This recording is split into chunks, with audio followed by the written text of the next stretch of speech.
سامعین سے گزارش کی جاتی ہے کہ ہمارے دونوں چینلز کے پلیٹ فارم سے جتنی بھی آڈیو بکس کی ریکارڈنگ کمپلیٹ ہو چکی ہے اسے خود بھی سنیں اور زیادہ سے زیادہ شیئر کرنے کی کوشش کریں، اور ہمارے سوشل میڈیا پلیٹ فارم کے لنکس ڈسکرپشن میں دیے گئے ہیں۔ ہمیں سبسکرائب اور فالو ضرور کریں تاکہ آپ کو ضروری اپڈیٹس ملتے رہیں، اور ہماری ٹیم کی فنانشیل سپورٹ کے لیے پیٹریون کی لنک ضرور چیک کریں۔ جزاک اللہ۔ بسم اللہ الرحمن الرحیم۔ ابلیکا، صدیوں کے سکوت میں لپٹی ایک حسین داستان۔ مصنف اسلم راہی MA۔ ایپیسوڈ 42۔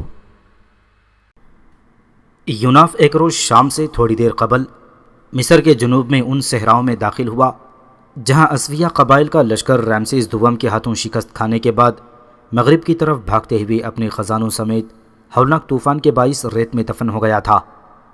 اس نے دیکھا سمندر کے کنارے سے لے کر صحرا کے اندر دور دور تک خیمے ہی خیمے نصب تھے، اور کئی جگہوں پر لوگوں نے صحرا کو کھود کھود کر ریت کے اونچے اونچے ڈھیر لگا رکھے تھے۔ اتنے میں ایک جوان اس کی طرف بھاگتا ہوا آیا۔ یوناف اسے پہچان گیا۔ وہ را دیوتا کا وہی پجاری تھا جس نے عزازیل، اندھے ساحر شمون اور سامری کی گفتگو یوناف کے محل میں آ کر اسے سنائی تھی۔ وہ پجاری جب قریب آیا تو یوناف اسے مخاطب کر کے بولا، اے الحان، تو کب یہاں پہنچا، اور کیا تیرے ساتھ ساحر شمون، سامری اور عزازیل کا ساتھی صبر بھی ہیں؟ الحان نے خوش ہوتے ہوئے کہا، اے یوناف، یہاں تو صرف سامری اور صبر ہی ہیں، اور ان کے ساتھ کچھ چھوٹے ساحر بھی ہیں۔ شمون ادھر نہیں آیا کیونکہ ایک تو وہ مصری عوام میں ہی نہیں بلکہ مصری حکومت کی نگاہوں میں بھی وہ سب سے بڑا ساحر مانا جاتا ہے، اس لیے ایسے کاموں میں حصہ لینا مناسب خیال نہیں کرتا۔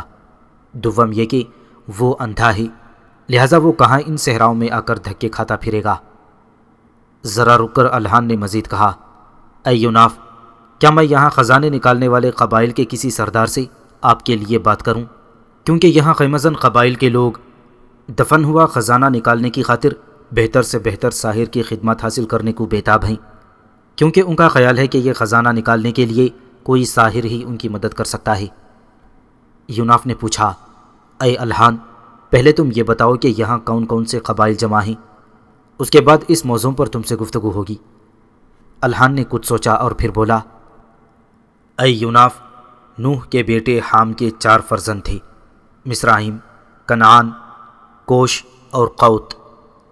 مصرائیم کے 7 لڑکے تھے جو لودی، الیالی، لبانی، نستوحی، فتروسی، کسلوحی اور کنتوری تھے۔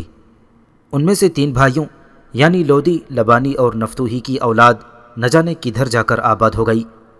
باقی 4 بھائی یعنی انامی، فتروسی، کسلوحی اور کفتوری کی اولاد ان صحراؤں میں آباد ہو گئی اور خوب پھیلی بڑھی، اور ان صحراؤں اور آس پاس کے علاقوں میں رہنے والے لوگ ان 4 بھائیوں کی نسبت سے 4 ہی قبائل میں منقسم ہیں۔ گویا چاروں قبیلے اب کافی حصوں میں بٹ چکے ہیں اور ان کے اندر انگنت سردار بھی ہیں، پھر بھی یہ اپنے جد امجد کے نام سے ہی پکارے جاتے ہیں۔ مصرائیم کو توریت میں مصر کے نام سے لکھا گیا ہے، ملک مصر کا نام بھی اسی کی نام کی نسبت سے پڑا تھا۔ توریت میں ان کے نام یہی ہیں۔ بقول ابن خلدون ان میں سے 3 کے حالات دستیاب نہیں ہیں، جبکہ باقی 4 بھائیوں کے قبائل سکندریہ کے اطراف میں آباد ہو گئے تھے۔ پھر الحان نے مزید کہنا شروع کیا، اے یوناف، یہ چاروں قبائل اپنے اپنے سرداروں کے ساتھ یہاں جمع ہو گئے ہیں اور ریت میں غرق خزانوں کی تلاش میں سرگرداں ہیں۔ اب ان قبائل نے 2 گروہ بنا لیے ہیں، ایک طرف انامیوں اور فتروسیوں نے اتحاد کر لیا ہے اور دوسری طرف کسلوہی اور کنتوری قبائل نے متحد ہو کر دوسرا گروہ بنا لیا ہے۔ اب ہر گروہ کی کوشش یہ ہے کہ خزانہ اسے ملے۔ انامی اور فتروہی چونکہ طاقت اور انفرادی قوت میں زیادہ ہیں، لہٰذا سامری اور صبر ان کے ساتھ مل گئے ہیں اور خزانہ تلاش کرنے میں ان کی مدد کر رہے ہیں۔ 2-3 بار ان دونوں گروہوں میں تصادم بھی ہو چکا ہے، جن میں ہر بار انامی اور فتروسی ہی غالب رہے ہیں، اور میرا خیال ہے کہ اگر 2-1 بار اور اسی طرح تصادم اور جھگڑا ہو تو کسلوہی اور کنتوری یہاں سے بھاگ جائیں گے، لیکن سامری نہیں چاہتا کہ یہ دونوں قبیلے یہاں سے بھاگ جائیں، کیونکہ کنتوری سردار کی ایک بیٹی ہے جس کا نام حریضہ ہے۔ یہ لڑکی انتہائی خوبصورت ہے اور سامری اسے پسند کرنے لگا ہے۔ میرا خیال ہے سامری صبر اور چند وحشی قبائلوں کی مدد سے اس لڑکی کو اٹھا لے جائے گا۔ ایک بات اور، انامی اور فتروسی قبائل دونوں مل کر انامی قبائل کے سردار بجیلا کے تحت کام کر رہے ہیں، جبکہ کسلوجی اور کنتوری قبائل متحدہ طور پر کنتوری سردار توج کے تحت کام کر رہے ہیں۔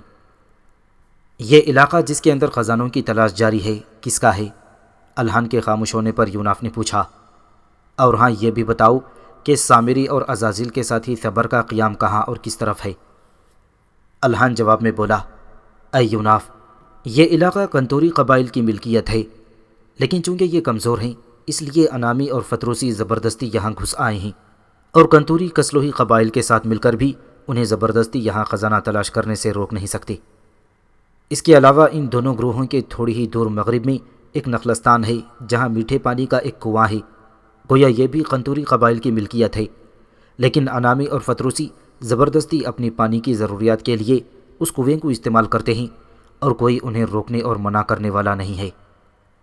الحان کی ساری گفتگو سننے کے بعد یوناف نے کہا، اے الحان، گو اس طرف آنے کا میرا اصل مقصد صبر سے اپنا ذاتی انتقام لینا ہے، لیکن اس کے ساتھ ساتھ چونکہ مجھے یہاں رہنا ہوگا اور یہاں کے ماحول میں کنتوری قبائل مظلوم ہیں، لہٰذا ظالم کے مقابلے میں مظلوم کی مدد میں ضرور کروں گا۔ لہٰذا اے الحان، تم مجھے یہ بتاؤ کہ کنتوری قبائل کا پڑاؤ کس طرف ہے، اور سنو، تم مجھے ضرورت کے وقت اور موقع ملنے پر انامی اور فتروسی قبائل کی خبریں پہنچاتے رہنا۔ الحان نے کچھ سوچا اور بولا، اے یوناف، تمہیں کنتوری قبائل کے سردار توج کی طرف جانے کی ضرورت نہیں ہے، اس لیے کہ آج چاروں قبائل کے سردار اور سرکردہ لوگ ایک جگہ جمع ہو رہے ہیں، جہاں سب مل کر یہ فیصلہ کریں گے کہ کس طرح اس علاقے کو 4 حصوں میں تقسیم کیا جائے کہ چاروں قبائل امن و سکون سے یہاں رہ کر خزانوں کی تلاش جاری رکھ سکیں۔ تو گویا کنتوریوں کی سرزمین میں یہ لوگ مل کر فیصلہ کریں گے کہ کس سمت اور کہاں کہاں کس کس قبیلے کو خزانے کی تلاش کرنا ہوگی؟ یوناف نے الحان سے پوچھا۔ اور ہاں الحان، کیا یہ کنتوریوں کے ساتھ زیادتی نہیں ہے؟ زیادتی تو ہے، الحان اپنی آواز میں زور پیدا کرتے ہوئے بولا، پر یہ کنتوری سردار توج نہ صرف ادھیڑ عمر ہے بلکہ انفرادی قوت میں بھی کمتر ہے، جبکہ انامی سردار بجیلا جوان اور زور آور ہے، بلکہ اس کے ساتھ طاقتور سیاہ فاموں کا ایک پورا لشکر ہے۔ اس کے کچھ اپنے ذاتی محافظ بھی ہیں جو قوت، طاقت، جسامت اور قامت میں دیو ہیکل اور کوہ پیکر نظر آتے ہیں۔ اسی بنا پر کنتوری سردار توج ان سے ایسی گفتگو پر رضامند ہو گیا ہے۔ اے الحان، اب تم مجھے یہ بتاؤ کہ قبائلی سرداروں اور اکابر کا یہ اجتماع کہاں اور کس جگہ ہوگا؟ یوناف نے الحان کے کندھے پر اپنا ید سے ہاتھ رکھتے ہوئے پوچھا، پھر اس نے اس کے کندھے کو تھپ تھپاتے ہوئے اپنی بات جاری رکھی، بس تم مجھے اس جگہ کی نشاندہی کرا دو اور جاؤ۔ الحان نے اپنے سامنے خیموں کی طرف اشارہ کرتے ہوئے انکشاف کیا۔ یہ جو خیمے دائیں طرف والے ہیں اور سمندر کے کنارے تک پھیلے ہوئے ہیں، یہ انامی اور فتروسی قبائل کے ہیں، اور ان لوگوں کو سمندر کے راستے کشتیوں کے ذریعے بھی اپنی بستیوں سے رسد اور کمک ملتی رہتی ہے۔ اور یہ جو خیمے بائیں طرف صحرا کے اندر تک پھیلے ہوئے ہیں، یہ کسلوہی اور کفتوری قبائل کے ہیں، اور ان دونوں قبائل کے درمیان جو خالی جگہ ان دونوں گروہوں کو جدا کرتی ہے، یہیں پر آج اجتماع ہوگا۔ الحان کے خاموش ہونے پر یوناف پھر بولا، اے الحان، جانے سے پہلے مجھے یہ بھی بتاتے جاؤ کہ ان قبائل کا مذہبی رجحان اور لگاؤ کیسا اور کس طرف ہے؟ الحان نے بلا تکلف جواب دیا، اے یوناف، یہ سارے ہی قبائل آتش پرست ہیں۔ یوناف نے فیصلہ کن انداز میں کہا، اے الحان، اب تم جاؤ، میں اسی جگہ انتظار کرتا ہوں۔ الحان نے جاتے جاتے کہا، اس اجتماع میں سامری اور صبر بھی آئے گا، اسی لیے میں بھی ان کے ساتھ رہوں گا۔ اس کے ساتھ ہی الحان وہاں سے چلا گیا اور یوناف اس جگہ جا بیٹھا جہاں سرداروں اور اکابر کا اجتماع ہونا تھا۔ اس کے ساتھ ہی الحان وہاں سے چلا گیا اور یوناف اس جگہ جا بیٹھا جہاں سرداروں اور اکابر کا اجتماع ہونا تھا۔ تھوڑی دیر کے بعد قبائلی سردار اور ان کے ساتھ بہت سے مرد اور عورتیں وہاں جمع ہوئے۔ پہلے انہوں نے یہ طے کیا کہ کس قبیلے کو کس علاقے میں خزانہ تلاش کرنے کے حقوق حاصل ہوں گے۔ اس کے بعد وہاں جمع سب لوگوں نے شراب پی کر شور و غل کرنا شروع کر دیا۔ وہ اس طرح اپنی خوشی اور مسرت کا اظہار کر رہے تھے۔ قبائل کے کچھ لوگ اپنے ہاتھوں میں مشعلیں اٹھائے ہوئے تھے۔ سورج غروب ہو چکا تھا اور صحرا میں ہر سو تاریکیاں بکھر چکی تھیں، لیکن صحرا کا یہ حصہ ان مشعلوں کی وجہ سے خوب روشن بلکہ چکا چوندھ ہو رہا تھا۔ اسی لمحے ایک طرف سے الہان تیزی سے بھاگتا ہوا آیا اور یوناف کو مخاطب کر کے بولا، یوناف، تمہارے سامنے جو مشعلوں کے درمیان سے گزر کر دو جوان جا رہے ہیں وہ سامری اور صبر ہیں۔ وہ دونوں کفتوری سردار توج کی طرف جا رہے ہیں۔ میرے خیال میں وہ اس کی بیٹی حریزہ سے متعلق اس سے گفتگو کریں گے۔ الہان یہ کہہ کر فوراً ایک طرف ہٹا اور ہجوم میں روپوش ہو گیا۔ یوناف نے جلدی سے اپنا خنجر نکال کر اس پر کوئی عمل کیا، پھر تیزی سے سامری اور صبر کے تعاقب میں لپکا۔ ایک ایسی جگہ جا کر سامری اور صبر رک گئے جہاں کچھ لوگوں کے درمیان ڈھلتی ہوئی عمر کا ایک آدمی اور ایک نوعمر مگر انتہائی حسین اور پرکشش لڑکی تھی۔ یوناف نے اندازہ لگا لیا کہ وہ سردار توج اور حریزہ تھے۔ ان کے قریب جا کر وہ دونوں رک گئے۔ پھر سامری نے توج کو مخاطب کر کے کہا، اے کفتوری قبیلے کے سردار توج، میرا نام سامری ہے۔ میں مصر کا اول نمبر کا نہیں تو دوم نمبر کا ساحر ضرور ہوں۔ میرا قیام ان دنوں انامی سردار بجیلہ کے ہاں ہے، اور ہم جب چاہیں تمہیں اور تمہارے قبیلے کو اجتماعی یا انفرادی طور پر نقصان پہنچا سکتے ہیں۔ اور اے سردار، کیا یہ ممکن نہیں کہ اس نقصان سے بچنے کے لیے تم اپنی بیٹی کو مجھ سے بیاہ دو کہ میں اسے پسند بھی کرتا ہوں؟ سامری جب خاموش ہوا تو صبر نے اس کی تائید کرتے ہوئے اور اس کی دھمکی اور تنبیہ کو اور مؤثر اور کارگر بنانے کی خاطر گفتگو میں حصہ لیتے ہوئے کہا، اور اے توج، ہم ساحر ہونے کے علاوہ بھی انگنت قوتوں کے مالک ہیں، لہذا اپنی بیٹی کو سامری سے بیاہ دینے میں ہی تمہاری سلامتی اور خیریت ہے۔ قبل اس کے کہ سردار توج ان دونوں کی دھمکی آمیز باتوں کا کوئی جواب دیتا، یوناف آگے بڑھا اور جو ہی اپنی خنجر کی نوک اس نے صبر کی گردن سے مس کی، وہاں صبر کی ایک ہولناک چیخ بلند ہوئی اور ساتھ ہی صبر وہاں سے غائب ہو گیا۔ فوراً ہی خنجر کی نوک بھی روشن اور چمکدار ہو گئی تھی اور اندھیرے میں روشنی دینے لگی تھی۔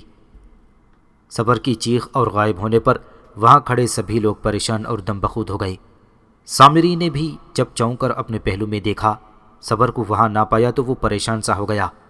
یوناف نے غور سے سامری کی طرف دیکھا اور بھرپور طنز سے بولا، اے سامری، تم فکر مند نہ ہو، تمہارا دوست اور عزازیل کا ساتھی صبر اب میرے خنجر کی نوک میں اسیر ہے۔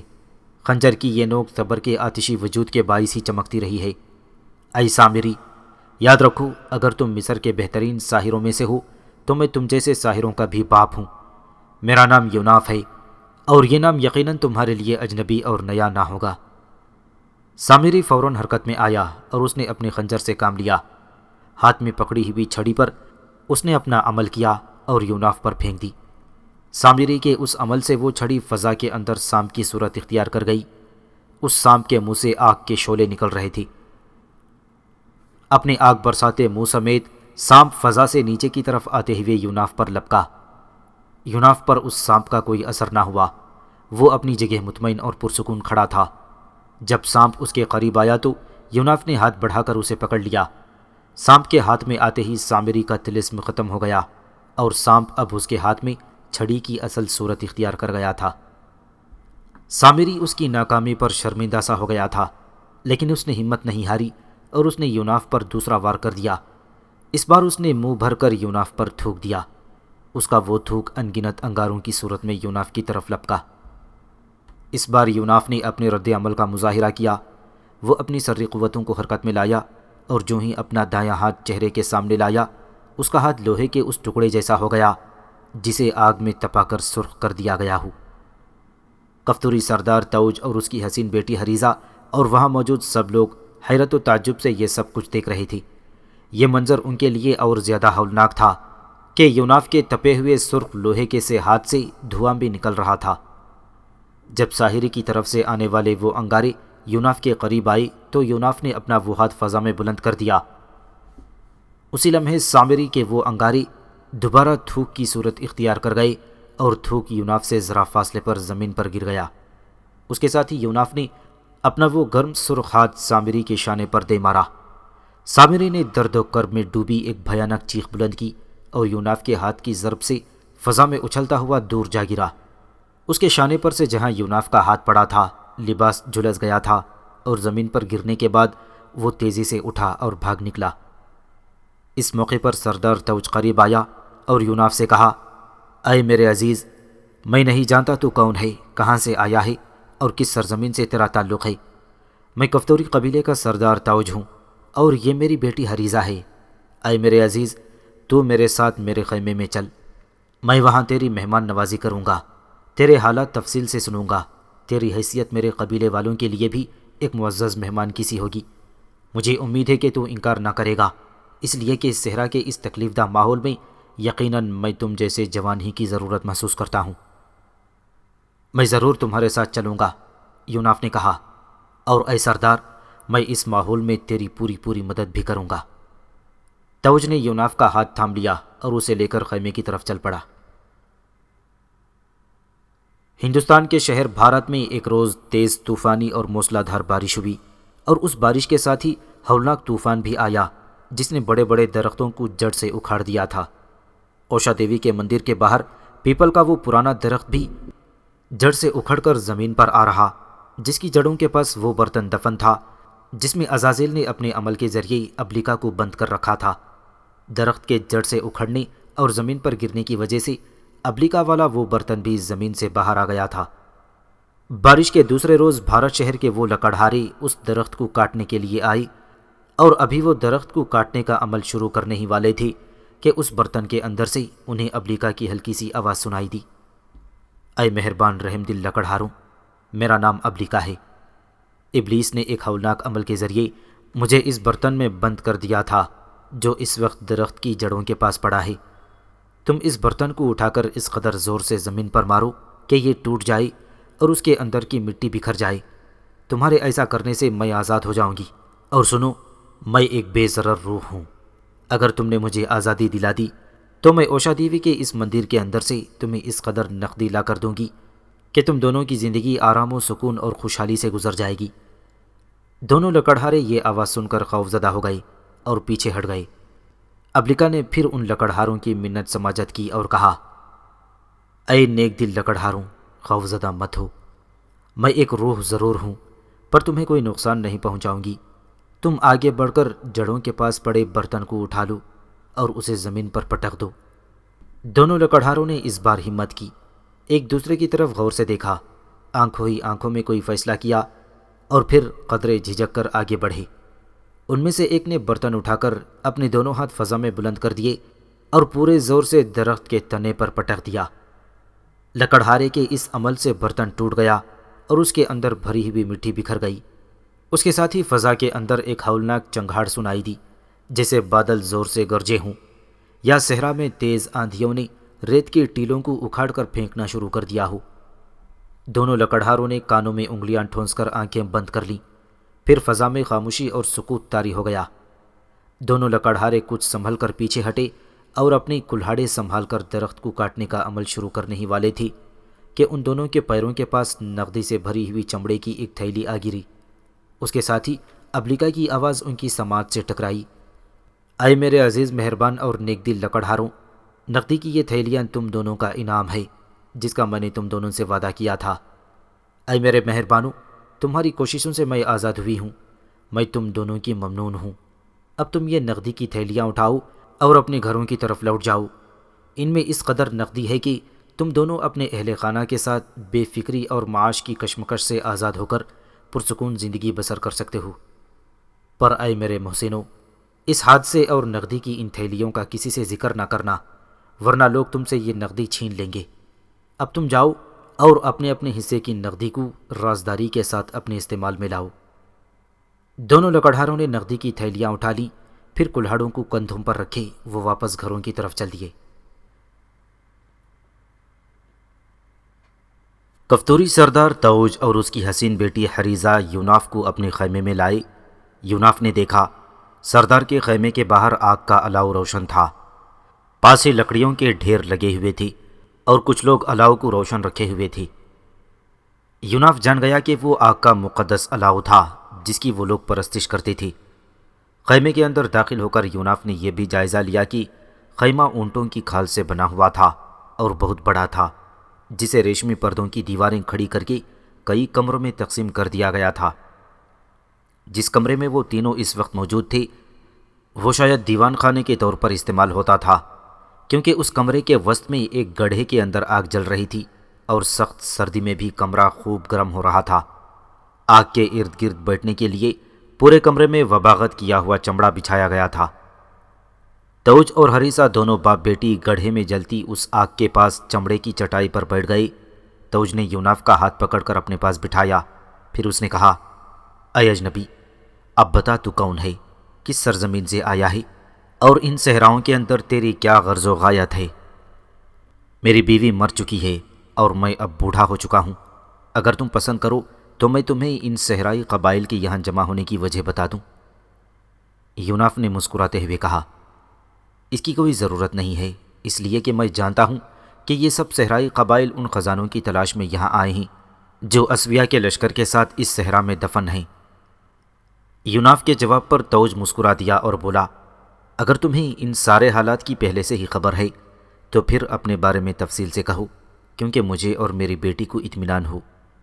میرا نام یوناف ہے، یوناف اپنے بارے میں بتاتے ہوئے بولا، میرا تعلق مصر کے شہر ممفس سے ہے، میں ایک ساحر ہوں، اس کے علاوہ میرے پاس اور بھی ساری قوتیں ہیں جن کی وجہ سے میں لوگوں کے اندر فوق البشر صورت اختیار کر لیتا ہوں۔ میرے ایک ساحر دوست نے مجھے اطلاع دی تھی کہ اس صحرا میں مختلف قبائل اسویہ کے خزانوں کی تلاش میں جمع ہو گئے ہیں۔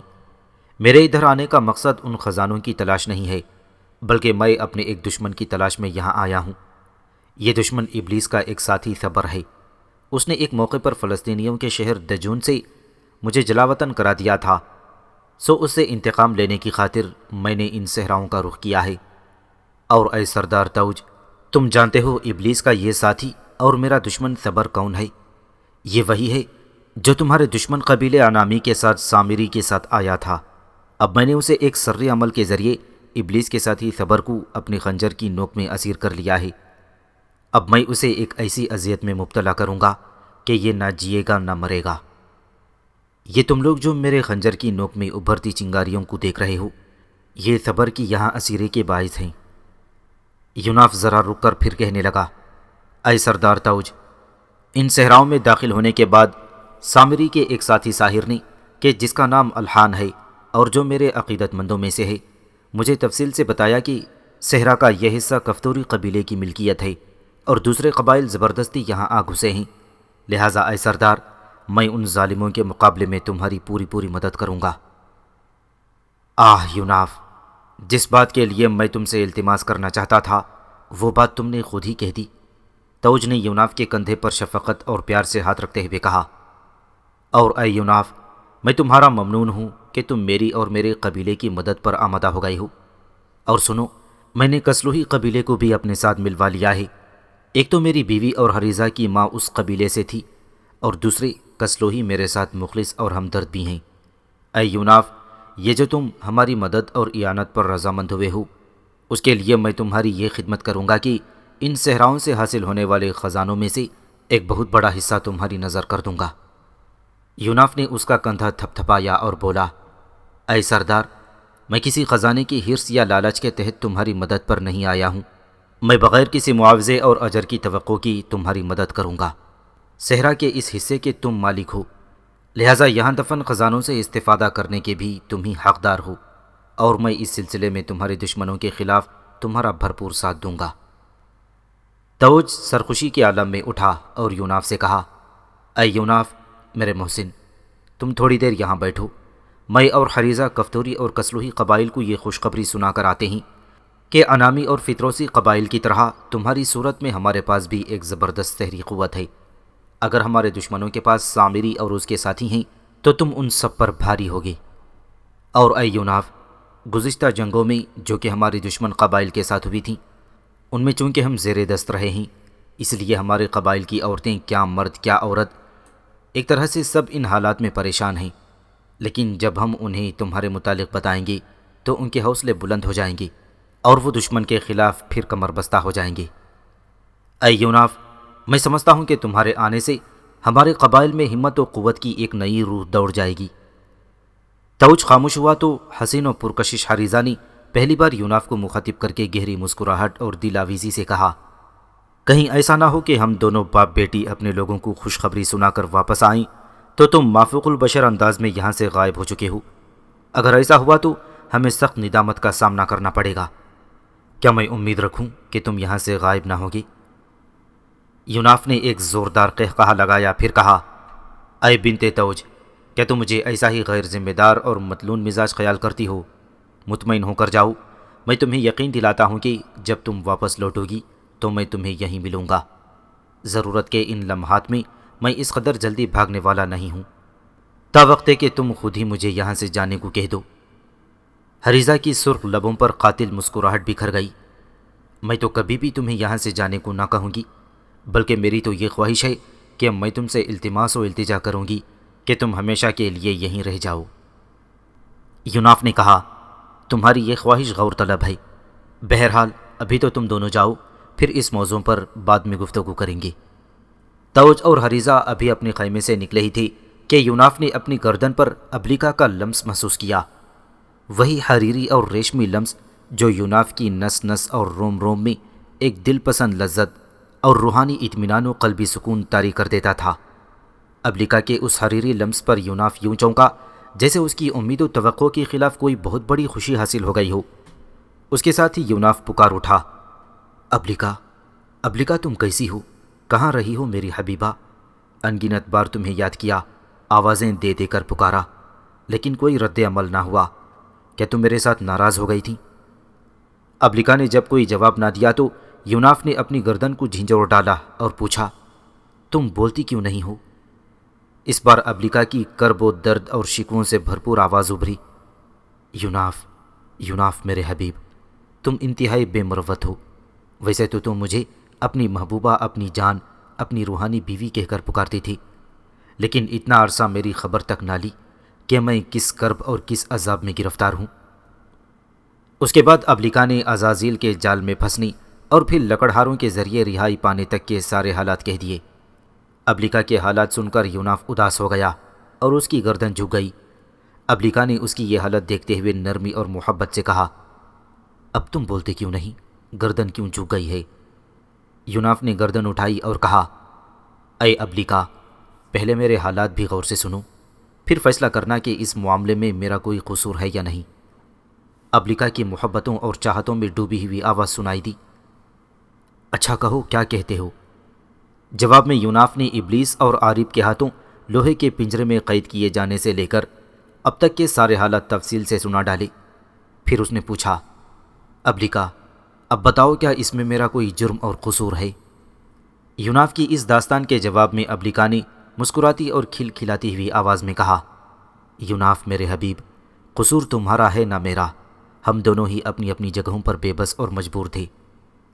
چند ثانیوں تک یوناف خاموش رہ کر کچھ سوچتا رہا، پھر ابلیکا کو مخاطب کر کے بولا، اے ابلیکا میری حبیبہ، شروع میں جب میری تمہاری راہ و رسم ہوئی تھی اور تم میرے ساتھ وابستہ ہوئی تھی تو میں نے تم سے 2 سوال کیے تھے، ایک یہ کہ تمہاری اصلیت کیا ہے اور اس کائنات کے اندر بندوں میں سے تمہارا کس جسم کے ساتھ تعلق رہا ہے، اور دوسرا یہ کہ کیا ایسا ممکن نہیں کہ جب تم میرے پاس آتی ہو اور میرے لیے مختلف انواع کے کام سر انجام دیتی ہو اس وقت میں تمہارے سراپا کو دیکھ سکوں؟ آج میں ایک بار پھر تم سے یہی 2 سوال کرتا ہوں۔ خیمے کے اندر چند لمحوں تک سکوت طاری رہا، پھر ابلیکا کی آواز یوناف کی سماعت سے ٹکرائی، یوناف، اپنے پہلے سوال کے لیے کسی مناسب وقت کا انتظار کرو، رہا تمہارا دوسرا سوال تو اسے میں آج حل کر دوں گی۔ اے میرے حبیب، میں تم سے ایک بات یہ بھی کہنا چاہتی تھی کہ میرے اور تمہارے درمیان ایک ایسا تعلق ہونا چاہیے کہ اگر میں کسی کرب میں ہوں تو تم بھی میری مدد کر سکو اور یہ جان سکو کہ میں کہاں اور کس حال میں ہوں۔ اس طرح ہم دونوں کو علیحدہ کرنا ناممکن نہیں تو بے حد مشکل ضرور ہو جائے گا۔ ابلیکا نے ایک بار پھر یوناف کی گردن پر اپنا لمس دینے کے بعد اپنا سلسلہ کلام جاری رکھتے ہوئے رازداری سے کہا، اے میرے حبیب، ذرا اپنی گود کی طرف نگاہ کرو۔ یوناف نے فوراً اپنی گود کی طرف دیکھا تو وہاں ایک درخت کا پتا پڑا ہوا تھا۔ یوناف نے اسے اٹھا لیا، ساتھ ہی ابلیکا کی آواز پھر ابھری، اے یوناف، اس پتے پر 2 طرح کی تحریریں ہیں، اگر تم اوپر والی تحریر پڑھا کرو گے تو میں تمہیں ہیولے کی صورت میں دکھائی دیا کروں گی، لیکن ایک بات یاد رکھنا کہ میں جس وقت آ کر تمہاری گردن پر اپنا لمس دیتی ہوں اس وقت میرا روپ کچھ اور ہوتا ہے، اسی طرح جب مختلف موقع پر میں تمہاری مدد کو آتی ہوں اس وقت ضرورت اور موقع محل کے اعتبار سے میرا روپ کچھ اور ہو جاتا ہے۔ میرے انگنت روپوں میں سے میرے کچھ روپ بھیانک اور وحشت ناک ہوں گے، لہٰذا تم سے التماس ہے کہ ایسے کسی روپ سے مجھ سے متنفر اور بیزار نہ ہو جانا، اور یہ جو نیچے والی تحریر ہے یہ تم اس وقت استعمال کرنا جب ہم دونوں میں کوئی ایسی جدائی اور علیحدگی ہو جائے جیسی گزشتہ دنوں میں ہو گئی تھی۔ اس تحریر کی وجہ سے میں جہاں کہیں بھی ہوں گی تمہیں دکھائی دوں گی، تمہاری آواز کو سنوں گی اور تمہیں جواب بھی دوں گی، اور ان حالات میں تم بھی مجھے دکھائی دو گے۔ اس موقع پر یوناف نے اشتیاق سے پوچھا، کیا میں تمہیں تمہارے اصل نسوانی روپ میں بھی دیکھ سکوں گا؟ اگر یہ ممکن ہے تو اپنی اسی نسوانی روپ میں مجھے عمر کے کس حصے میں دکھائی دو گی؟ جواب میں ابلیکا کی مسکراتی ہوئی آواز بلند ہوئی، اب تم اکثر مجھے نسوانی روپ میں ایک ہیولے کی مانند دیکھو گی، اور میرا یہ نسوانی روپ ایک 16-17 برس کی نوجوان لڑکی کا ہوگا، کیونکہ اسی عمر میں اپنی جسم سے جدا ہوئی تھی۔ یوناف بے پناہ خوشی کا اظہار کرتے ہوئے بولا، اے ابلیکا، میں نے وہ چمڑے والی تحریر بھی زبانی یاد کر لی تھی، اب ان دونوں تحریروں کو بھی ازبر یاد کر لیتا ہوں۔ یوناف وہ دونوں تحریریں یاد کرنے لگا، جبکہ ابلیکا اسے پھر مخاطب کر کے بولی، اے یوناف میرے حبیب، میں اس وقت یہاں آئی تھی جب تم سامری سے الجھے تھے اور صبر کو تم نے اپنے خنجر کی نوک میں اسیر کر لیا تھا، لیکن میں نے اس وقت تمہاری گردن پر اپنا لمس نہ دیا، کیونکہ میں تمہارے پاس تنہائی میں آ کر کھل کر شکوہ و شکایت کرنا چاہتی تھی۔ یہاں آ کر میں جان گئی کہ یہ قبائل کس غرض سے یہاں جمع ہیں۔ اسی وقت یوناف نے خوشی سے نعرہ مارنے کے انداز میں کہا، اور اے ابلیکا، میں نے ان تحریروں کو زبانی بھی یاد کر لیا ہے، اب میں اس تحریر کو استعمال کر کے تمہیں اپنے سامنے دیکھوں گا اور یہ کہوں گا کہ پہلی بار اس وقت تم میرے سامنے اپنے اصل یعنی نسوانی روپ میں آنا، کیونکہ یوناف کہتے کہتے خاموش ہو گیا، کیونکہ اس موقع پر ابلیکا کی فکر مند سی آواز آئی اور اس نے اس کی بات کاٹتے ہوئے کہا، یوناف اٹھو اور اس خیمے سے باہر نکلو، سامری کے ذریعے عزازیل کو خبر ہو گئی ہے کہ تم نے صبر کو اسیر کر لیا ہے، اس لیے وہ اسے چھڑانے آ رہا ہے۔ اپنے ساتھیوں کے ساتھ وہ انتہائی غضبناک حالت میں ہے، اور وہ تمہیں نقصان پہنچا کر صبر کو اپنے ساتھ لے جانے کا پکا عزم کیے ہوئے ہے۔ یوناف بھاگ کر خیمے سے باہر نکلا۔ اس کے اس طرح گھبرا کر باہر آنے پر آگ کو روشن رکھے ہوئے جوان بھی گھبرا کر اٹھ کھڑے ہوئے تھے۔ یوناف نے تحریروں والا پتہ آگ میں ڈال دیا، کیونکہ ان کو وہ زبانی یاد کر چکا تھا۔ اس موقع پر سردار توج اور حریزہ بھی واپس آ گئے۔ حریزہ نے فکر مندی سے یوناف سے پوچھا، آپ اس قدر جلدی میں کہاں جا رہے ہیں؟ یوناف نے تیز تیز لہجے میں کہا، تم دونوں باپ بیٹی ایک طرف ہٹ کر کھڑے ہو جاؤ، سامری ابلیس اور اس کے ساتھیوں کے ساتھ اسی طرف آ رہا ہے۔ ابلیس اپنے ساتھی کو مجھ سے چھڑا کر لے جانا چاہتا ہے، میں خیمے سے باہر ہی ابلیس اور اس کے ساتھیوں کا سامنا کروں گا۔ توج اور حریزہ گھبرا کر ایک طرف ہٹ گئے، اور آگ کے پاس بیٹھے جوانوں کے علاوہ قبیلے کے اور بہت سے لوگ بھی وہاں جمع ہو گئے تھے۔ اس دوران ابلیکا کی آواز یوناف کی سماعت میں رس گھول گئی، اے یوناف، ایک بار اس تحریر کا عمل کرنے کے بعد تم مجھے اس وقت تک دیکھ سکو گی جب تک تم پلکیں نہ جھپکو، اگر تم نے پلک جھپکی تو یہ عمل دوبارہ کرنا پڑے گا۔ یوناف نے اس بات میں گردن ہلائی۔ اس کے بعد پھر ابلیکا کی آواز اس کی سماعت سے ٹکرائی، یوناف میرے حبیب، دائیں طرف کھلی جگہ پر جا کر کھڑے ہو جاؤ، ابلیس اپنے ساتھیوں کے ساتھ اب قریب آ گیا ہے، سامری بھی ان کے ساتھ ہے، میں اب اپنا روپ بدلنے لگی ہوں، تمہارے قریب ہی بائیں طرف رہوں گی، تم فکر مند نہ ہونا۔ اس کے بعد ہی ابلیکا یوناف کی گردن پر اپنا حریری لمس دیتی ہوئی علیحدہ ہو گئی۔ اسی لمحے عزازیل اپنے ساتھیوں کے ساتھ یوناف کے سامنے نمودار ہوا، اور سامری بھی ان سب کے ساتھ تھا۔ یوناف نے فوراً اپنی تلوار کھینچ کر اس پر عمل کیا۔ اب اس کے ایک ہاتھ میں تلوار اور دوسرے میں خنجر تھا، جس کی نوک میں صبر اسیر تھا۔ اس موقع پر یوناف نے وہ تحریر دہرائی جس کی وجہ سے وہ ابلیکا کو دیکھ سکتا تھا۔ تحریر دہرانے کے بعد جب اس نے اپنے بائیں طرف دیکھا تو وہ دنگ رہ گیا۔ صحرا کے اندر ابلیکا ایک بہت بڑے اژدھے کی صورت میں کھڑی تھی۔ اژدھے کا پھن جو کسی چٹان کی طرح تھا، کئی گز تک زمین سے اوپر اٹھا ہوا تھا۔ اس نے یہ بھی دیکھا کہ اژدھے کی آنکھیں مسلسل عزازیل پر جمی ہوئی تھیں۔ قریب آ کر عزازیل نے جب یوناف پر اپنا وار کرنا چاہا تو اسی لمحے اژدھے نے اپنا بہت بڑا اور بھیانک منہ نکالا، اور پھر اس کے منہ سے تیز طوفان کی صورت میں اس زور سے آگ نکلی کہ اس آگ نے آندھی کی طرح صحرا کی ریت کو بھی اپنی لپیٹ میں لے لیا۔ اس آگ کی آندھی کے باعث جو ریت کے ذرے فضا میں اڑے تھے وہ بھی تپ کر انگاروں کی طرح سرخ ہو گئے تھے۔ پھر یہ آتشی آندھی ابلیس کی طرف لپکی اور اس زوردار انداز میں پرقوت طریقے سے لبکی کہ ابلیس انتہائی بے بسی کے عالم میں پتنگ کی طرح فضا میں بلند ہو گیا تھا۔ صحرا میں ابلیس کے اس طرح بے بسی سے فضاؤں کے اندر پتنگ کی طرح بلند ہونے اور ابلیکا کی طرف سے آگ کا طوفان نمودار ہونے کی حیرت انگیز اور خرق عادت انکشافات دیکھ کر کسلوہی اور کفتوری قبائل کے لوگوں میں خوف و ہراس اور وحشت و ویرانی طاری ہو گئی تھی۔ ایسے محرکات پہلے کبھی ان کے دیکھنے میں نہ آئی تھی، لہٰذا وہ ایک دوسرے سے حیرت و تعجب اور پریشانی و خدشات کا اظہار کر رہے تھے، جبکہ سردار توج اور حریزہ یوناف کو اپنا ہمدرد اور مخلص و حمایتی بتا کر لوگوں کو پرسکون اور مطمئن رکھنے کی کوشش کر رہے تھے۔ عزازیل نے ابلیکا کی طرف سے نکلنے والی طوفانی آگ کی وجہ سے فضا میں بلند ہونے کے بعد ابلیکا کے خلاف جوابی کارروائی کی ابتدا کر دی اور فضا میں ہی شہاب ثاقب کی طرح آگ کے ایک گولے کی صورت اختیار کر گیا۔ اس کے ساتھ ہی اس کے چاروں ساتھی بھی اس کی مدد کرنے کے لیے اسی جیسے شراروں کی صورت اختیار کر کے فضا میں اس سے جا ملے تھے۔ اب سامری صحرا میں اکیلا کھڑا یہ بھیانک منظر دیکھ رہا تھا۔ یوناف بھی اپنی آنکھوں کو ساکت رکھے یہ ہولناک منظر دیکھ رہا تھا۔ اچانک یوناف پر حیرانی طاری ہونے لگی، کیونکہ اس نے دیکھا کہ ابلیکا نے اپنی حیت بدل لی تھی۔ اب اس نے اس ازدھے سے کمتر درجے کے ازدھے کی صورت اختیار کر لی تھی۔ پھر وہ تیزی سے یوناف کی طرف آئی اور اپنے آپ کو اس کے جسم کے گرد بل دینے لگی۔ یوں اس نے بغلوں تک یوناف کو اپنے بلوں میں لے لیا تھا۔ پھر ابلیکا یوناف کے کندھے کے اوپر سے اپنا پھن بالکل اس کے منہ کے پاس لائی۔ یوناف نے پھن کو چوم لیا، پھر وہ پھن کے بعد اس کے پچھلے حصے کو بھی چومنے لگا۔ یہ دیکھ کر ابلیکا نے مسکراتی آواز میں کہا، گدگدی نہ کرو یوناف، دیکھو عزازیل ہم پر حملہ کرنے والا ہے۔ میں نے تمہیں اپنے بلوں میں اس لیے چھپا لیا ہے کہ ان کے سامنے ہم دونوں ایک ہی ہدف کی صورت میں ہوں، تاکہ ان سب کو بیک وقت حملہ آور ہونے میں دشواری محسوس ہو۔ اگر ہم دونوں الگ الگ ہوتے تو وہ دو حصوں میں بٹ کر اور کھل کر کارروائی کر سکتے تھے۔ اب وہ پانچوں اگر بیک وقت ہماری طرف آئیں گے تو بھی احتیاط سے، کیونکہ ان کے آپس میں بھی ٹکرانے کا اندیشہ رہتا ہے۔ پھر ہم دونوں ایک ہو کر اپنی قوتوں کو یکجا اور مربوط کر کے زیادہ محفوظ رہ سکتے ہیں۔ اب جب کہ وہ ہم پر حملہ آور ہونے والے ہیں تو تم ان کے خلاف اپنی یہ سحر زدہ تلوار اور اپنی سری قوتوں کو کھل کر استعمال کرنا۔ ابلیس اور اس کے ساتھیوں کو اس پر بھی حیرت ہو رہی ہے کہ میں زمین کے اندر دفن برتن سے نکل کر تمہارے پاس کیسے آ گئی ہوں۔ بہرحال ہم دونوں مل کر انہیں نقصان سے دوچار کریں گے، اور یوں ان پر ثابت ہو جائے گا کہ ہم دونوں پر ہاتھ ڈالنا اب اس قدر آسان اور سہل نہیں ہے۔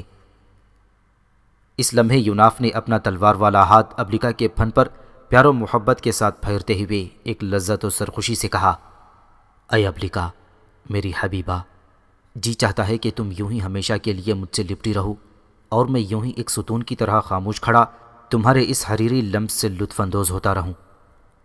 ابلیکا مسکراتی ہوئی آواز میں بولی، زیادہ جذباتی ہونے کی ضرورت نہیں ہے۔ ادھر دیکھو، عزازیل اپنے ساتھیوں کے ساتھ جلتے ہوئے مشعلوں کی مانند ہم دونوں پر جھپٹنے کو تیار ہے۔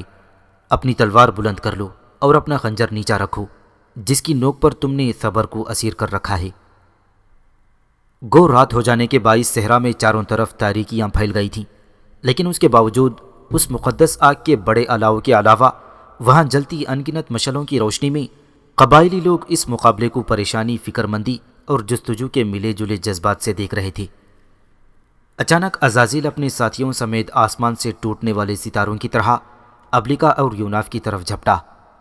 یوناف نے اپنی سحر کی ہوئی تلوار اپنے اور ابلیکا کے اوپر یوں گھمانی شروع کر دی جیسے کوئی انسان کووں سے بچنے کے لیے اپنے کسی کپڑے کو گول چکر میں اپنے سر کے ارد گرد گھماتا ہے۔ اس کے ساتھ ہی ابلیکا کے منہ سے بھی آگ کا ایک طوفان اٹھ کھڑا ہوا تھا۔ یہ دیکھ کر ابلیس اپنے ساتھیوں سمیت فضا ہی میں رک گیا۔ پھر وہ سب انسانی صورت میں زمین پر اترے اور سامری کو اپنے ساتھ لے کر وہاں سے غائب ہو گئے۔ اب ابلیکا نے یوناف کے بدن کے گرد اپنے بل کھول دیے تھے۔ پھر اس نے یوناف کی گردن پر اپنا لمس دیا اور ساتھ ہی اس کی قند بھری آواز ابھری، اے میرے حبیب، تم کب تک اپنی آنکھوں کو یوں ہی ساکت رکھے کھڑے رہو گے؟ بزدل عزازیل اپنے ساتھیوں اور سامری کے ساتھ بھاگ گیا ہے۔ تو مجھے دیکھنے کی خاطر کب تک اپنی آنکھیں جھپکے بغیر خود کو اس اذیت میں مبتلا رکھو گے؟ میں تمہیں چھوڑ کر بھاگ تو نہیں رہی ہوں، جو تم یوں مسلسل مجھ پر نظریں جمائے ہوئے ہو۔ یوناف نے دیکھا اس وقت ابلیکا ایک انتہائی خوبصورت اور گلابی رنگ کے باریک سام کی صورت میں اس کی گردن کے گرد بل کھا رہی تھی اور اپنا منہ اس نے یوناف کے کان کے ساتھ لگا رکھا تھا۔ ابلیکا کی بات پر یوناف مسکرایا۔ اس نے اپنی پلکیں جھپکائیں اور بولا، اے ابلیکا میری حبیبہ، تمہارا یہ گلابی اور باریک ریشمی سانپ کا روپ بھی مجھے بے حد پیارا لگتا ہے۔ تمہاری ہر صورت اور ہر روپ میرے لیے پرکشش، جذباتی اور دلربا ہے۔ اے ابلیکا، میں اپنی ذات کو مکمل طور پر تمہاری ذات سے وابستہ کر چکا ہوں۔ چند ثانیے خاموش رہ کر یوناف ابلیکا سے کسی رد عمل اور جواب کی توقع کرتا رہا، مگر ابلیکا نے کوئی جواب نہ دیا۔ تب یوناف نے پوچھا، اے ابلیکا، تم بولتی کیوں نہیں ہو؟ کیا تم میری باتوں کا برا مان گئی ہو؟ جواب میں ابلیکا کی خوشگوار آواز سنائی دی، اے یوناف میرے حبیب، ایسی کوئی بات نہیں ہے۔ تم نے جن جذبات کا اظہار کیا ہے میں ان کی قدر کرتی ہوں، اور ایسے ہی جذبات میں بھی تمہارے لیے رکھتی ہوں۔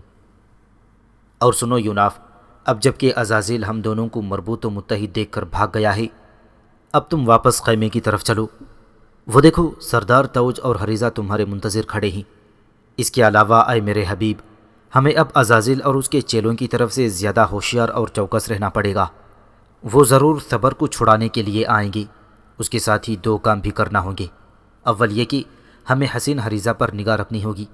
ہو سکتا ہے سامری کے کہنے پر عزازیل یا اس کے ساتھی اسے نقصان پہنچانے کی کوشش کریں یا اسے اٹھا لے جائیں، لہٰذا ہم دونوں کو اس کی حفاظت کرنا ہوگی، اس لیے کہ اب تم کسلوجی اور کفتوری قبائل کی مدد کا وعدہ کر چکے ہو۔ دوسرا کام یہ ہے کہ ہمیں اس صحرا میں دفن شدہ خزانوں کی نشاندہی بھی سردار توج کو کرنا ہوگی، تاکہ وہ تدریجی انداز میں ان خزانوں کو نکال کر وہ اپنے قبائل کی حالت کو سنوارے اور دشمن کے مقابلے میں انہیں مضبوط اور مربوط کرتا رہے۔ تیسرا کام ہمارے ذمے یہ ہوگا کہ ہمیں دشمن قبائل کو یہاں سے بھگانا ہوگا۔ اس کے دو فوائد ہوں گے۔ اول یہ کہ عزازیل، سامری اور اس کے ساتھی ناکام و نامراد رہیں گے، اور دوم یہ کہ کفتوری اور کسلوہی قبائل اپنے علاقے میں پرامن زندگی بسر کریں گے۔ یوناف اب آہستہ آہستہ توج کے خیمے کی طرف چل دیا۔ ابلیکا نے مزید کہا، اور اے یوناف، شاید تم نے ابھی تک اس خزانے کے محل وقوع کے متعلق سوچا بھی نہ ہوگا، لیکن میں معلوم کر چکی ہوں کہ وہ خزانے کہاں کہاں پر دفن ہیں۔ ان خزانوں کے متعلق سامری بھی اپنے کئی سحری عمل کر چکا ہے، لیکن ابھی تک اسے کامیابی نہیں ہوئی۔ عزازیل کو ان خزانوں کے متعلق جانتا ہے، مگر وہ کسی کو بتائے گا نہیں، اس لیے کہ اس کا مقصد صرف نیکی کی تخفیف اور بدی کا پھیلاؤ ہے، اور اس لیے کہ جب تک خزانے نہیں ملتے یہ سب قبائل آپس میں برسر پیکار رہیں گے اور بدی کے پھیلاؤ کا ذریعہ بنتے رہیں گے۔ عزازیل جانتا ہے کہ خزانے مل جانے کے بعد طاقتور قبائل کمزوروں پر غلبہ پا لیں گے، اور ساتھ ہی یہ معاملہ ختم ہو جائے گا اور اس صحرا میں بدی کے پھیلانے کا کوئی ذریعہ نہ رہے گا۔ اور اے میرے عزیز، جس جگہ اس وقت کسلوہی اور کفتوری قبائل خیمزن ہیں، اس سے تقریباً 200 گز جنوب مغرب میں ان خزانوں کی ابتدا ہوتی ہے۔ چونکہ اسویہ قبائل مشرق سے مغرب کی طرف جاتے ہوئے طوفانی ریت تلے دفن ہوئے تھے، یہ خزانے میرے نشاندہی کردہ جگہ پر مغرب میں دور دور تک پھیلے ہوئے ہیں، اور یہ خزانے ریت کے اندر زیادہ گہرائی میں بھی نہیں ہیں۔ اگر کسلوہی اور کفتوری قبائل اپنے موجودہ پڑاؤ کو ختم کر کے 200 گز جنوب میں جا خیمزن ہوں تو تقریباً سارے خزانے ان کے پڑاؤ کے نیچے آ جائیں گے۔ پھر یہ لوگ بڑی آسانی اور رازداری کے ساتھ اپنے پڑاؤ کو کھود کھود کر یہ خزانے حاصل کر سکیں گے۔ یوناف چونکہ اب توج کے قریب آ گیا تھا، اس لیے اس نے ابلیکا سے کہا، اے ابلیکا، تم اپنی بات جاری رکھو۔ اس دوران توج نے اس کا ہاتھ پکڑ لیا اور اسے لے کر خیمے کی طرف چل پڑا، جبکہ ابلیکا نے اپنی بات کو جاری رکھتے ہوئے کہا، یوناف، انامی اور فتروسی قبائل کے لوگوں کو سمندر کے راستے کشتیوں کے ذریعے بھی امداد اور کمک پہنچتی ہے۔ ایسی ایک کمک مزید چند دنوں تک یہاں پہنچنے والی ہے۔ اگر ہم ان قبائل کے اس کمک کے ذریعے کو کاٹ دیں، تب بھی ہم ان قبائل کو صحرا کے اس حصے سے پڑاؤ اٹھا کر بھاگنے پر مجبور کر سکتے ہیں۔ ابلیکا پھر خاموش ہو گئی، کیونکہ خیمے کے اندر جلتی آگ کے پاس دغابت کیے ہوئے چمڑے پر یوناف، توج اور حریزہ بیٹھ گئے تھے۔ پھر حریزہ نے اپنی شہد بھری آواز میں پوچھا، اے یوناف، یہ رات کی تاریکی میں فضاؤں کے اندر سے ٹوٹنے والے ستاروں کی طرح آپ پر حملہ آور ہونے والے کون تھے؟ اور آپ کے بائیں پہلو سے جو آگ کی ایک آندھی اٹھی تھی، وہ کیسی آندھی تھی؟ حریزہ کے سوالات پر یوناف مسکرایا اور بولا، یہ جو ٹوٹنے والے ستاروں کی مانند حملہ آور ہو رہے تھے، وہ تو ابلیس اور اس کے ساتھی تھے۔ جو ان صحراؤں میں سامری کی مدد کو آئی تھی، اور آتشی آندھی ایک ایسی قوت کی طرف سے تھی جو ہر وقت میری مدد کے لیے میرے ساتھ رہتی ہے، اور آج بھی اسی کی وجہ سے ابلیس اپنے ساتھیوں کے ساتھ ناکام و نامراد ہو کر بھاگا ہے۔ حریزہ نے اس پر خوشی کا اظہار کیا اور ساتھ ہی اس کی رسیلی آواز سنائی دی۔ یہ باتیں میں اپنے قبائل کو بہتر طور پر سمجھا سکوں گی، اس طرح ان پر سوار دہشت اور خوف جاتا رہے گا۔ یوناف نے رازداری سے توج کو مخاطب کیا اور کہا، اے سردار، جو باتیں میں اب تم سے کہنے لگا ہوں انہیں غور سے سنو کہ ان میں تمہارے لیے فوائد ہیں۔ توج اور حریزہ ہمتن گوش ہو گئے۔ یوناف نے کہا، پہلی بات تو یہ ہے کہ اپنے پڑاؤ کو ابھی اور اسی وقت اٹھا کر 200 گز جنوب کی طرف لے جاؤ، اور پھر اپنے پڑاؤ کو خوب مغرب کی طرف پھیلا دو۔ جس جگہ تمہارا پڑاؤ ہوگا وہیں ریت کے اندر وہ خزانے دفن ہیں جن کی تمہیں تلاش ہے، لہٰذا تم آسانی اور رازداری کے ساتھ اپنے پڑاؤ کے اندر ہی ریت میں دفن خزانے نکال سکو گے۔ یہ خزانے زیادہ گہرائی میں بھی نہیں ہیں۔ دوسری بات یہ ہے کہ اب حریزہ کو سامری یا ابلیس اور اس کے ساتھیوں کی طرف سے خطرہ لاحق ہے، وہ اسے اٹھا لے جانے کی کوشش کریں گے۔ بہرحال میں اور میری ساتھی فوق البشر قوت دونوں مل کر حریزہ کی حفاظت کریں گے۔ تیسری بات یہ ہے کہ اپنے بہترین جنگجو سواروں پر مشتمل چند سوار دستے تیار کرو۔ یہ دستے میرے ساتھ سمندر کے کنارے کنارے مغرب کی طرف جائیں گے، اور ہم ان کشتیوں کو روکیں گے جو انامی اور فطروسی قبائل کے لیے رسد و کمک لاتی ہیں۔ ہم اس سامان پر قبضہ کر کے اونٹوں پر لاد کر یہاں لائیں گے، ان کے آدمیوں کو قتل کر دیں گے اور ان کی کشتیوں کو آگ لگا دیں گے۔ اس طرح وہ چیزیں ہمارے پاس پہنچ جائیں گی جن سے ہماری حالت رسد اور بہتر ہو جائے گی، جبکہ دشمن قبائل دشواریوں کا شکار ہو جائیں گے، اور اگر ہم ان کے ساتھ یہ سلسلہ جاری رکھیں تو وہ بھوکوں مرنے کے بجائے یہاں سے اپنی بستیوں کی طرف کوچ کر جائیں گے۔ ان قبائل کے جانے کے بعد اے سردار توج، ان خزانوں پر مکمل طور پر تمہارا تصرف ہوگا۔ سردار توج نے تعجب اور حیرت کے ملے جلے جذبات کے تحت پوچھا، لیکن اے یوناف، یہ مہم کب شروع کی جائے گی؟ اسی لمحے ابلیکا نے یوناف کے کان میں سرگوشی کی، اسے کہو یہ مہم 2 دن بعد رات کے پچھلے حصے میں شروع کی جائے گی۔ میں کمک لے کر آنے والوں کا جائزہ لے آئی ہوں اور ان کا سارا لائحہ عمل جان چکی ہوں۔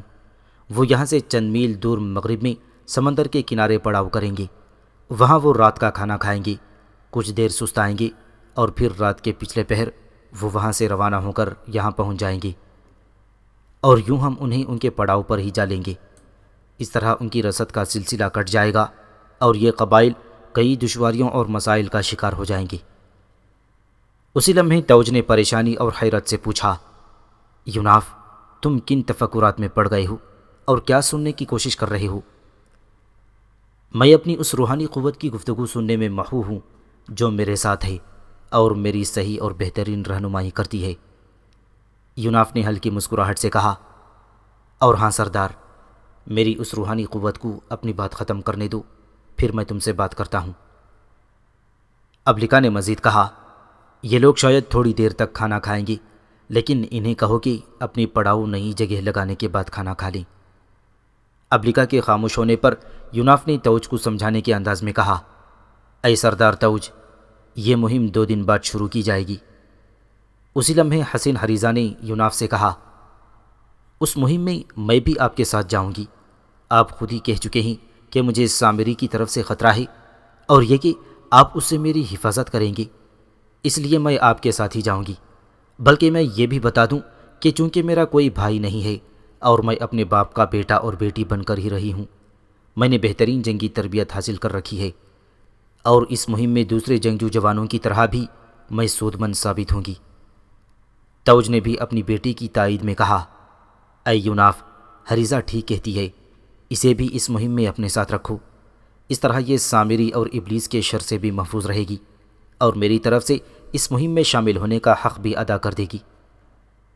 مجھے کوئی اعتراض نہیں اگر حریزہ اس مہم میں شامل ہوتی ہو تو، یوناف نے فیصلہ کن انداز میں کہا، بلکہ یہ اچھا ہے، اس طرح میں سامری اور ابلیس کے شر سے اس کی حفاظت بھی کر سکوں گا۔ یوناف سے اپنے حق میں فیصلہ سننے کے بعد حریزہ خوشی میں جھومتی ہوئی اٹھ کھڑی ہوئی، اور یوناف سے اس نے کہا، میں آپ کے لیے کھانا لاتی ہوں۔ یوناف نے اسے منع کر دیا، نہیں حریزہ، ابھی نہیں، پہلے یہ پڑاؤ تبدیل ہوگا، اس کے بعد کھانا۔ اس کے ساتھ ہی یوناف، توج اور حریزہ اٹھے اور خیمے سے باہر نکل گئے۔ سردار توج نے اپنے قبائل کو فوراً تبدیلی جگہ کا حکم دے دیا۔ اس کی ہدایت پر کسلوہی اور کفتوری قبائل کے جوان طوفان کی طرح حرکت میں آئے اور پڑاؤ تبدیل کر کے نئی جگہ لگا دیا گیا۔ مقدس آگ کو وہاں سے بھی سردار توج کے خیمے کے باہر منتقل کر دیا گیا۔ جب پڑاؤ اور مقدس آگ منتقل ہو چکے تو یوناف نے ابلیکا سے مشورہ طلب کرنے کے انداز میں آہستہ سے کہا، اے ابلیکا، میں چاہتا ہوں کہ 2 دن کے لیے ابلیس کے ساتھی صبر کو کسلوہی اور کفتوری قبائل کی مقدس آگ میں اسیر کر دوں، پھر 2 دن بعد اپنی مہم کی طرف روانہ ہونے سے قبل ہم اسے رہا کر دیں گے۔ اس کے لیے مجھے دجون شہر سے نکلوانے کی اتنی ہی سزا کافی ہے۔ اس طرح اسے اور اس کے ساتھیوں اور عزازیل کو یہ احساس ضرور ہوگا کہ ہم جب اور جہاں چاہیں ان سے ٹکر لے سکتے ہیں۔ ابلیکا ہلکی ہلکی مسکراہٹ کے ساتھ بولی، ہاں یوناف، جو تم نے کہا وہ ٹھیک ہے۔ اس کے ساتھ ہی یوناف نے اپنے خنجر کی نوک پر، جس میں اس نے صبر کو اسیر کر رکھا تھا، کوئی عمل کیا اور خنجر کو مقدس آگ میں پھینک دیا۔ پھر وہ خیمے میں داخل ہوا اور سردار توج اور حریزہ کے ساتھ بیٹھ کر کھانا کھانے لگا۔